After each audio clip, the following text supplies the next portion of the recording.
वनगळीत पुण्यश्लोक अहिल्यादेवी होळकर जयंती आणि जागतिक पर्यावरण दिनाचे औचित्य साधत 299 रोपांचे वृक्षारोपण संपन्न।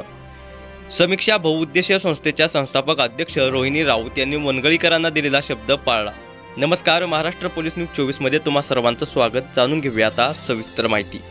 इंदापूर तालुक्यात अहिल्यादेवी होळकर यांची 299वी जयंती मोठ्या उत्साहात पार पडली। त्या कार्यक्रमासाठी समीक्षा बहुउद्देशीय संस्थेच्या अध्यक्षा रोहिणी राऊत यांना निमंत्रित केले होते। वनगळी येथे पुण्यश्लोक अहिल्यादेवी जयंती उत्साहात पार पडल्यानंतर रोहिणी राऊत यांनी वनगळीकरांना 200 रोपांची वाटप करणार असल्याचे आश्वासन दिले होते। जयंती संपन्न झाल्यानंतर अवघ्या 7 ते 8 दिवसात त्यांनी 200 रोपांचे वृक्षारोपण वनगळी गावात जिल्हा परिषद प्राथमिक शाळा, श्री सिद्धनाथ मंदिर व श्री म्हसोबा मंदिर परिसर तसेच पारेकर वस्तीतील जिल्हा परिषद प्राथमिक शाळा, वीर हनुमान मंदिर घरोघरी वृक्षारोपण करण्यात आले।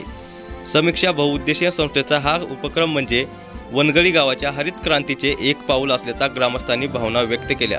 या कार्यक्रमाची वेळ कर्मयोगी सहकारी साखर कारखान्याचे संचालक हिरालाल पारेकर, विक्री कर निरीक्षक नवनाथ पारेकर, पत्रकार Datta Parekar, Prashant Parekar, Ajinath Parekar, Deepak Patil, Santosh Ghodke sir, Gangale sir, Suhas More sir, Chavan madam, Pawar madam, anganwadi सेविका संगीता भेसे, समाधान पारेकर, शरद पारेकर, प्रमोद चौधरी, समीक्षा राऊत, निलेश राऊत, विश्वतेसिंह पारेकर, दिग्विजय सिंग पारेकर व इतर ग्रामस्थ उपस्थित होते। महाराष्ट्र पोलीस न्यूज 24 साठी महाराष्ट्र प्रतिनिधी अतुल सोनकांबळे। अशाच नवीन अपडेटसाठी आता सबस्क्राइब करा महाराष्ट्र पोलीस न्यूज 24 या न्यूज चॅनलला। व्हिडिओ आवडला असेल तर लाईक, शेअर आणि कमेंट करायला विसरू नका। धन्यवाद।